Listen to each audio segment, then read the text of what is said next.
Victor Nolan Drake sat in his home office, staring at the blueprints spread across his custom design desk. The mansion around him represented years of careful planning and success, every element executed with precision, from the Italian marble countertops to the handcrafted furniture. But tonight, his mind wasn't on architecture.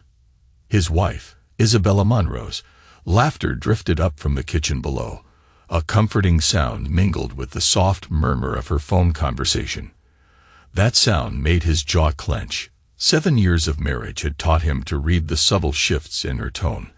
And lately, something was off. "No, the timing works perfectly," her voice carried upstairs. "The new exhibition needs special attention. You understand how these things go." Victor's fingers tightened around his pencil. Another late night at the gallery. The third this week. He had built his architectural empire by noticing details others missed, and these details weren't adding up. Later that evening, his friend Nathaniel Reed, a lawyer with an air of controlled authority, dropped by. "You're brooding again. Talk to me," Nathaniel observed as he settled into the leather chair across from Victor's desk. Victor pushed aside his blueprints. Something's changed with Isabella. The late nights, the secret phone calls. He paused, choosing his words carefully. "She's different." "Different how?" Nathaniel leaned forward. "She's distracted, distant. When she comes home from these endless gallery events, she barely looks at me." "And her phone?" Victor's voice hardened. "She guards it as if it contains state secrets." Nathaniel studied his friend's face. "Have you checked her phone?" "I'm not some insecure teenager, Nathaniel." "No, you're a man whose wife is acting suspiciously." "There's a difference." Their conversation was interrupted by the sound of heels on the stairs. Isabella appeared in the doorway, dressed in an elegant black dress that probably cost more than most people's monthly salary. "Nathaniel, I didn't know you were here," she said with a flawless smile. "I'm heading out to a gallery opening. Don't wait up, darling." After she left, Nathaniel turned back to Victor. "You built this life brick by brick. You have a right to protect it." That night, after Isabella texted that she'd be working late again, Victor made his move. Her phone lay forgotten on their bedroom dresser, a rare oversight. The message notification glowed like a beacon. From DP. "Missy, already. Can't wait for tomorrow." The words burned into his retinas. Below it, a string of messages stretched back weeks, encrypted exchanges filled with inside jokes he wasn't part of. Each message was a knife twisting in his gut. Victor didn't slam the phone down. He didn't shout or break anything. Instead, he sat at his desk and opened his laptop. With the same meticulous attention he devoted to his architectural projects, he began to document everything. Dates, times, suspicious calls, unexplained absences. His investigation expanded. Social media posts were archived, credit card statements analyzed, and gallery event schedules cross-referenced. He created a digital paper trail that would have made any forensic accountant proud. A week later, Nathaniel found him surrounded by printouts and digital records. "You found something?" he asked, taking in the organized chaos of Victor's investigation. "More than something," Victor replied coldly. "I've been tracking her movements and spending patterns. There's a recurring signature in these messages, someone who signs as DP. You need more than just initials." Victor pulled up a spreadsheet. "That's why I hired a private investigator. Silas has been following her for the past 3 days." Nathaniel whistled low. "You don't mess around. When someone betrays you," Victor's eyes turned to steel. "No, I don't mess around." The PI's report arrived the next day. Photos showed Isabella entering various locations, not all of them galleries. Several images captured her with a well-dressed man. Their body language said it all. Damian Pierce, successful businessman, known for aggressive takeovers and questionable ethics, Victor read from the report. "What's your next move?" Nathaniel asked. Victor's expression was unreadable. "I'm going to give them enough rope to hang themselves. Let them think they're clever and getting away with it. Meanwhile, I'll build my case. When I move, it'll be decisive. They won't know what hit them." Nathaniel nodded, recognizing the cold calculation in his friend's eyes. "No, Victor. They won't get away with this." In the following weeks, Victor maintained a facade of normalcy while gathering evidence. He noted Isabella's increasing boldness. The late nights grew more frequent, and the lies became more elaborate. She thought she was being subtle, but she didn't realize she was providing ammunition for her own downfall. One evening, Isabella breezed in late. A mysterious perfume, one Victor didn't recognize, mingled in the air. "The new exhibition was amazing. You should have been there," she gushed, dropping her keys into the crystal bowl by the door. "The exhibition ended last week," Victor replied calmly, not looking up from his laptop. "I drove past the gallery today." A moment of silence followed. Isabella recovered quickly. "Oh, I meant the new installation at a different gallery." "Of course," Victor said smoothly, making another note in his growing file. "How forgetful of me." Later that night, Nathaniel called. "How are you holding up?" "I'm not holding up, Nathaniel. I'm building up." There's a difference. They think they're writing the story, but they don't realize they're crafting the architect of their downfall. And I never leave a project unfinished. The evidence mounted. Bank statements revealed suspicious transfers. Gallery receipts showed events that never happened, and phone records painted a picture of constant communication with Damien Pierce. Victor documented it all. Each piece of evidence was a brick in the wall he was constructing, not to protect himself, but to entrap those who had betrayed him. "Are you sure about this path? Once you start, there's no going back," Nathaniel said during one of their evening discussions. Victor looked out over the city lights, his reflection in the window as hard as granite. "They made their choice when they betrayed me. Now I'm making mine. And unlike them, I don't make mistakes." The next morning, a silver-embossed envelope arrived in the mail. Victor opened it with steady hands, already knowing what he would find inside. It was a baby shower invitation, elegant and expensive, just like everything else in Isabella's carefully curated life. He placed it on his desk alongside the mounting evidence of her deception. Another piece in the puzzle, another nail in their coffin. Let them think they have the upper hand, he mused. Let them believe their little drama will play out according to their script. They have no idea that the real show is just beginning. The invitation lay on his desk like a loaded gun. The silver embossing caught the light, mocking him with its elegance. His fingers traced the raised letters announcing the impending arrival of Isabella's child, a child that could not possibly be his. The timing aligned perfectly with his investigation. Isabella's increased secrecy, her sudden work commitments, and her mysterious meetings with Damien Pierce. It all led to this moment. A child conceived in betrayal, announced with the audacity of feigned innocence. Victor hadn't been sleeping. Dark circles rimmed his eyes, but his mind remained razor-sharp as he reviewed his notes, each entry attesting to their deception. The patterns were clear now. Isabella's meetings with DP coincided with her claims of gallery events, and her phone records showed hours of conversations during times she insisted she was in meetings. His phone buzzed. Nathaniel calling.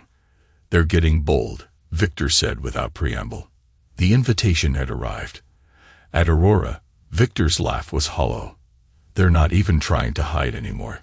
It's a power play." Nathaniel's voice crackled through the speaker. "They want to humiliate you publicly. They think they're writing the script." Victor's voice carried no emotion. "Let them believe that. What's your plan?" "I'll attend," he replied, sorting through his investigation files. "Play the part of the supportive husband. Meanwhile, my PI has been tracking their financial connections. Damien's been funding more than just art exhibitions." Nathaniel whistled low. "You've been busy. You don't build an empire by being lazy, Victor. When someone tries to tear it down, you don't just defend, you counterattack." In the days leading up to the shower, Victor maintained his routine, showing no sign of the storm brewing beneath his composed exterior. He watched Isabella flutter about their penthouse, planning her celebration with an excitement that reeked of arrogance. "You'll be there, won't you?" she asked one morning, her voice dripping with false sweetness. "It would mean so much to me." Victor looked up from his newspaper, his face a mask of neutrality. "Of course. I wouldn't miss it." Her smile faltered slightly at his calm acceptance. She had expected resistance, perhaps anger. Instead, his compliance disarmed her more effectively than any confrontation would have. On the morning of the shower, Victor dressed with particular care.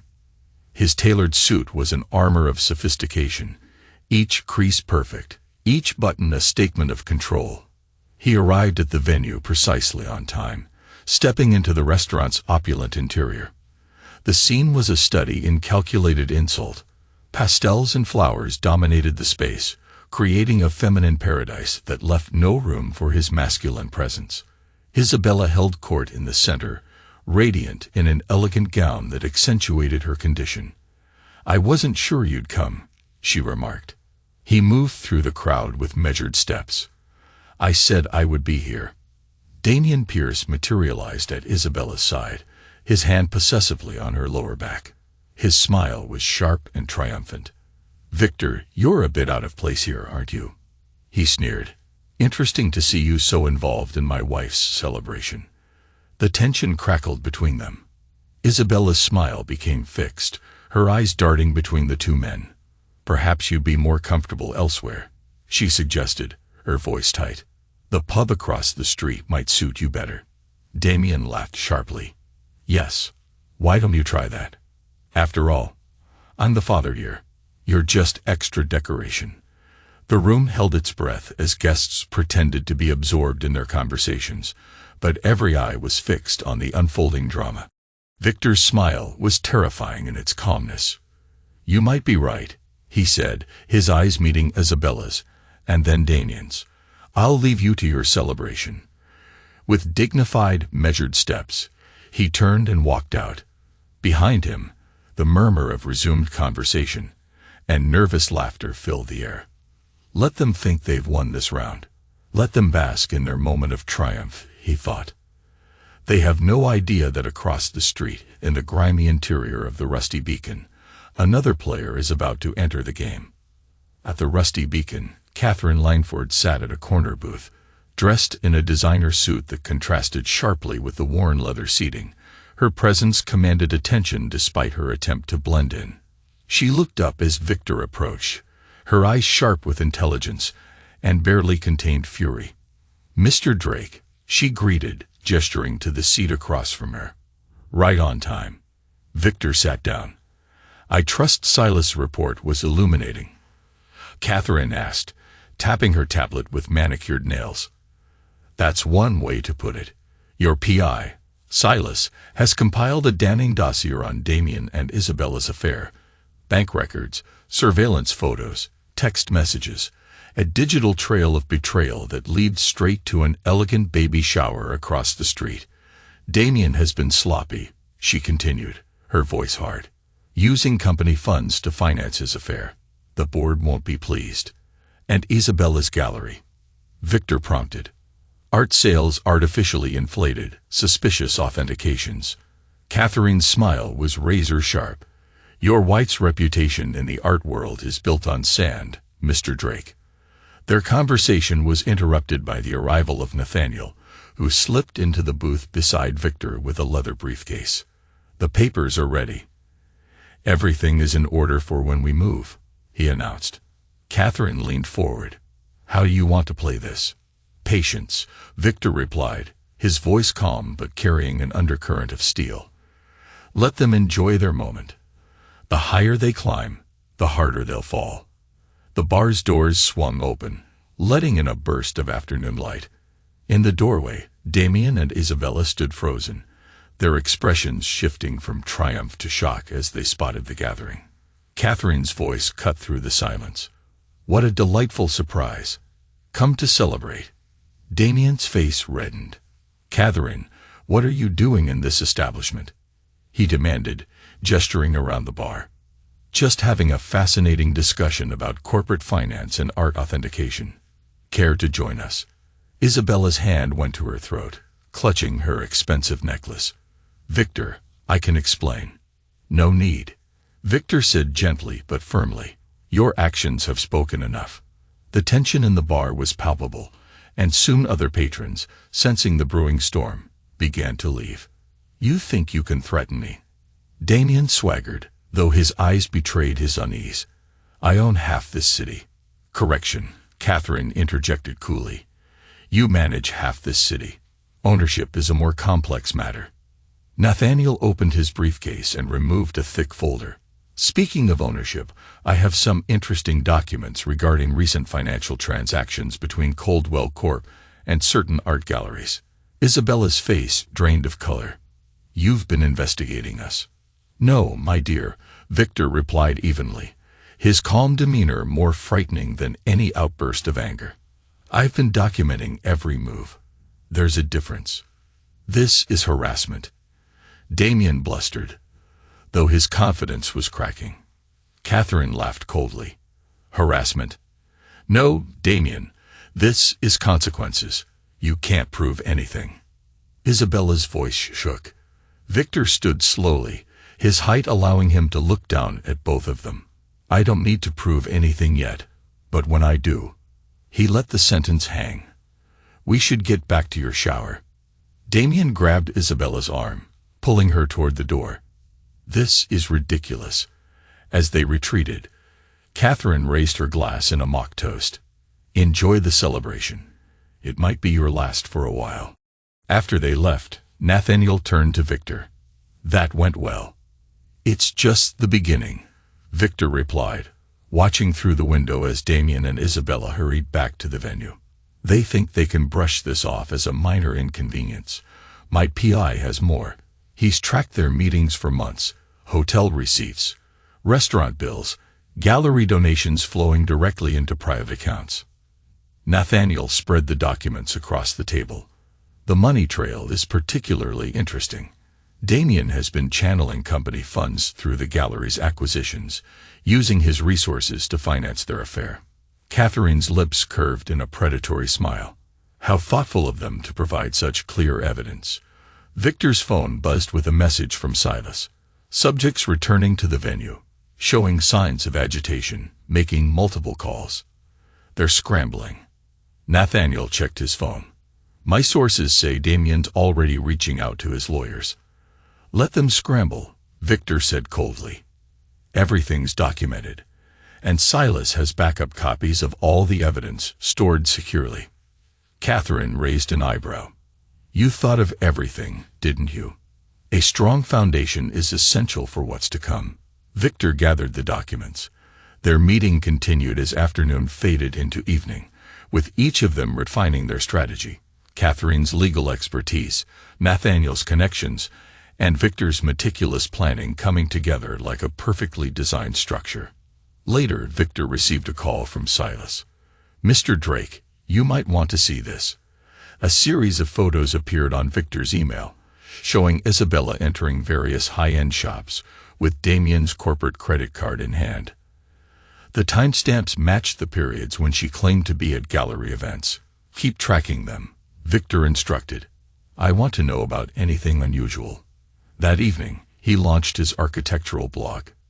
His first post, a detailed analysis of structural integrity in modern design, went live under a pseudonym. He knew Isabella would recognize his writing style and expertise. Let her see what she tried to destroy. The next morning, an anonymous tip reached the financial press. A small story about questionable art valuations at a prominent gallery. Nothing direct, nothing traceable, but enough to plant the seed of doubt. Catherine called shortly after the article appeared online. "It's starting. The board is asking questions." Victor pulled up another document. "I have more ready to go.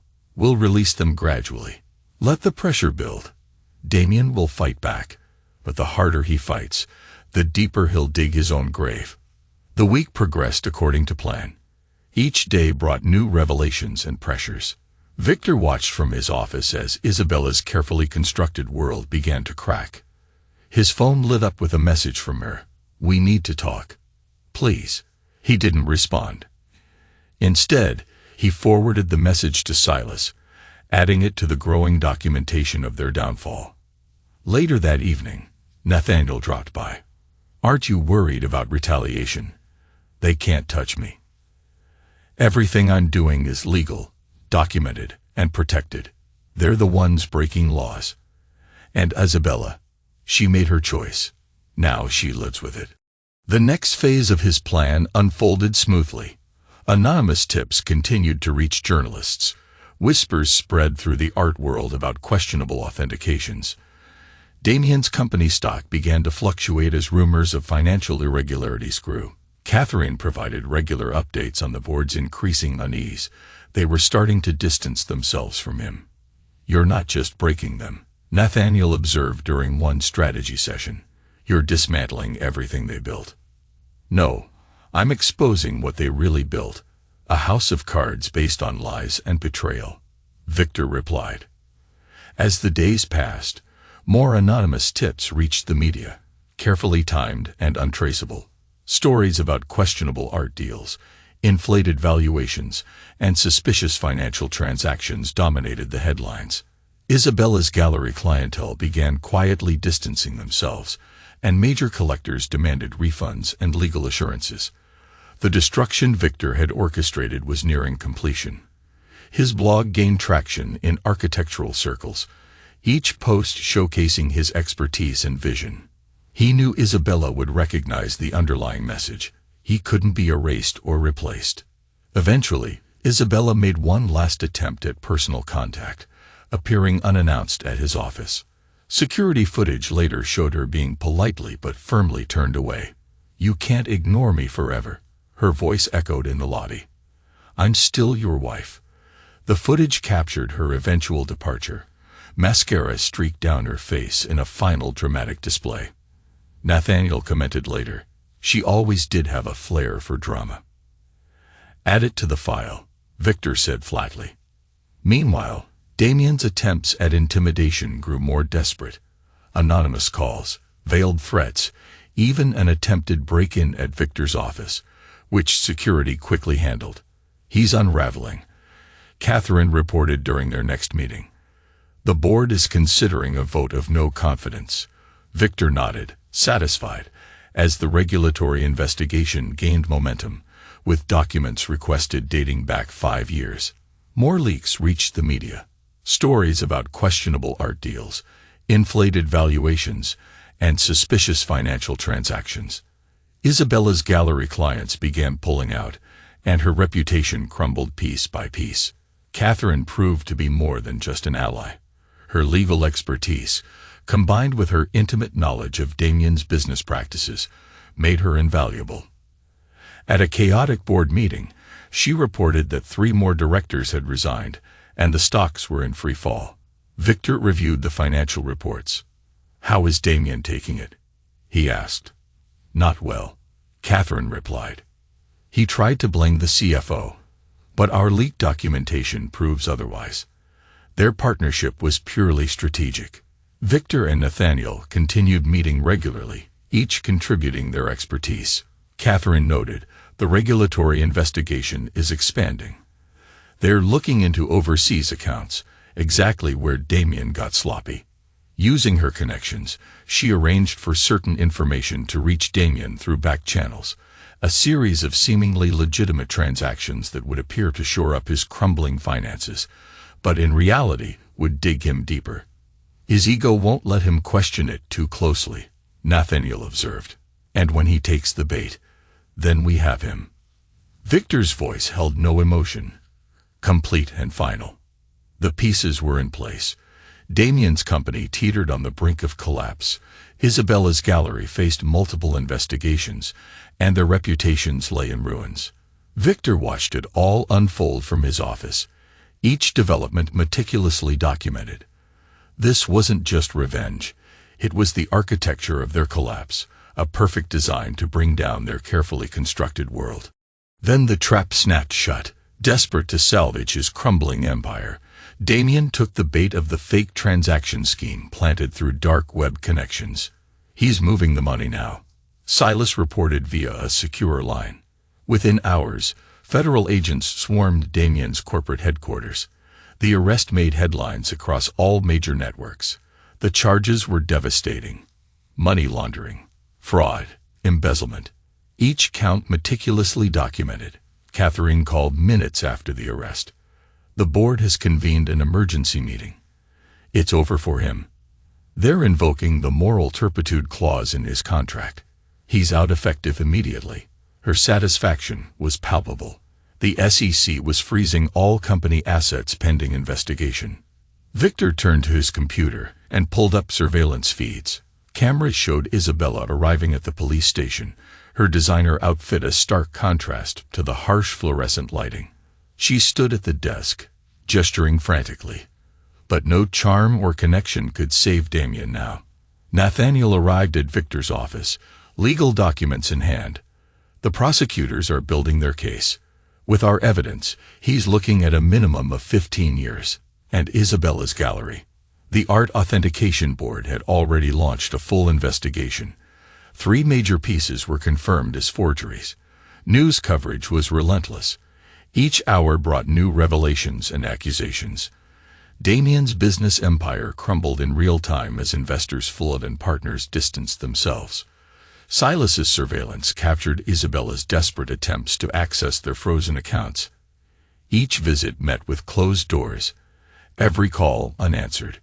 Her attempts to reclaim her old mansion were futile. Security turned her away, and even her legal team dropped her one by one. The investigation expanded rapidly. Federal agents uncovered more irregularities and fraudulent dealings, revealing Damien's supposedly legitimate business empire as a house of cards. Catherine orchestrated the corporate aftermath with cold efficiency, the board cooperating fully with investigators. Class action lawsuits were filed by disgruntled shareholders as the stocks became worthless. Victor watched the destruction with detached satisfaction. His planned retribution had been executed flawlessly, each component performing exactly as designed. Isabella made one final attempt at damage control by calling a press conference to protest her innocence. Reporters, armed with evidence that Victor had carefully leaked over months, grilled her relentlessly. "Mrs. Drake, how do you respond to allegations of systematic art fraud? Can you explain the source of funding for these authenticated pieces? What is your relationship with Damien Pierce?" She fled the podium in tears, her carefully constructed facade finally shattering. Nathaniel brought more news that evening. The DA's office is expanding the investigation to include the gallery, treating it as a money laundering operation. "Good," Victor noted, reviewing the latest reports. The Art Authentication Board was preparing to revoke her certifications. She would never work in the industry again. The legal proceedings moved swiftly. Catherine, representing herself in the divorce proceedings, presented a devastating case against Damien.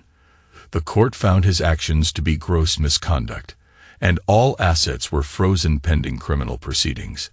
Damien sat in prison garb, his usual confidence shattered.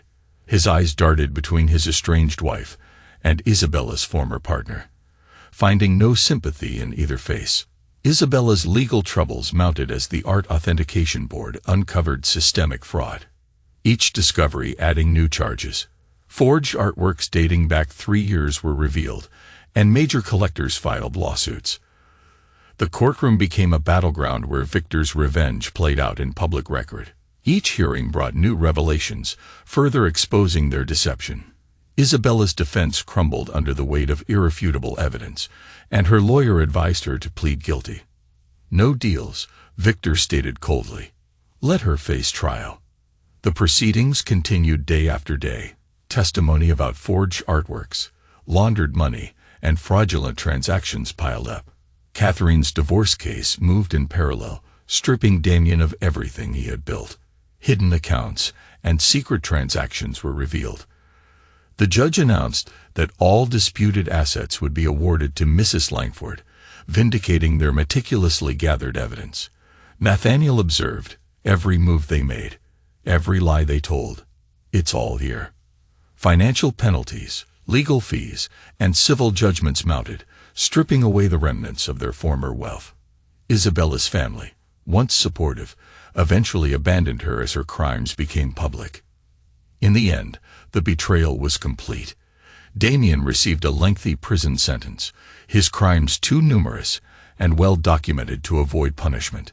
Isabella faced substantial fines and possible jail time. Victor attended each session, his presence a silent reminder of their treachery. Their punishments were handed down, a public record of betrayal and downfall. With the legal proceedings concluded, Victor turned his attention to rebuilding. His architectural practice flourished, now known as the Drake Architectural Group, and his designs drew acclaim from industry experts. The precision he had applied to destroying Isabella and Damien now focused on creating new works of significance. The Rivera project is ready to move forward, his assistant announced one morning. Victor nodded as he reviewed the blueprints for what would become the world's most innovative sustainable building. His firm had grown exponentially, with offices in major cities worldwide. The revenge that had once consumed him now seemed like a distant chapter in a much larger story. A news alert popped up on his computer. Damien Pierce was being released from federal prison after serving 8 years of a 15-year sentence for good behavior. His assistant mentioned, "He thought you should know. Schedule lunch with him tomorrow." Victor replied coolly, "The news is irrelevant." Later, Nathaniel visited their usual restaurant, a refined venue in Highgate, and remarked, "He was released early." Victor confirmed, "Irrelevant." Their conversation soon shifted to business, with Nathaniel's firm handling much of the legal work for the Drake Architectural Group. The Highgate project's environmental impact study came back clean. "We can move forward with the permits," Nathaniel reported. "And the expansion in Highgate. Contracts are ready for review. Your new partners are impressed with the sustainability features." Victor's firm had pioneered eco-friendly architecture without sacrificing aesthetic appeal, and his designs were reshaping skylines worldwide, earning numerous awards. Later that week, Silas sent his regular update. He had maintained surveillance on key players over the years, more out of professional diligence than lingering concern. Damien, now a shadow of his former self, had attempted to rebuild but found no reputable firm willing to work with him. He had taken a job as a night manager at a small hotel in Maplewood, living modestly, a far cry from his days of corporate jets and luxury mansions. Isabella, now using her maiden name Bennett, had faced her own struggles. After serving 18 months for art fraud and paying massive fines, she tried to reinvent herself in smaller cities, but her reputation had followed her. Blacklisted in the art world, she now worked as a sales associate at a furniture store in Ravenwood, her sophisticated taste reduced to helping customers coordinate living room sets. Their daughter lived with her maternal grandparents in Connecticut, having lost custody rights during the legal battles, growing up with barely any connection to either parent. Victor reviewed Silas's final report without emotion. Their fates were mere footnotes in a story that had propelled him to greater heights. His personal life had evolved as well. While he never remarried, he maintained a small circle of close friends and enjoyed a quiet relationship with Claire Anderson, a brilliant structural engineer who understood his dedication to his work. Their partnership worked without the complications of the past. The support system calculations looked good, Claire mentioned one morning as she reviewed structural figures for their joint project in Elysium. Their discussion was interrupted by a call from Nathaniel. "Damien tried to contact Catherine's firm, wants to stir up trouble." "Expect it," Victor replied. "He's trying to rebuild connections, but his name is toxic in the corporate world." Later, Victor stood at his window, looking out over the city he had helped shape. His buildings dotted the skyline, each a testament to genuine success built on hard work. The next morning, news broke that the Drake Architectural Group had been chosen to design a revolutionary complex of sustainable buildings in Elysium, beating out several renowned international firms. The project would set new standards for environmental architecture, and the press clamored for interviews. Victor agreed to a limited number of carefully selected media appearances. During one interview, a young reporter tried to bring up the previous scandal. Victor responded calmly, "My work speaks for itself. The buildings we create improve lives through sustainable design. That's what matters." The article focused on his architectural innovations instead. That month, Catherine invited him to dinner to introduce her fiancé, James Chun, who ran a successful cybersecurity firm. As they discussed their respective successes, Catherine remarked, "We took their betrayal and built something better." James noted, "The techniques you developed are still studied in forensic accounting courses." The evening was pleasant, highlighting how far they had come from those darker days.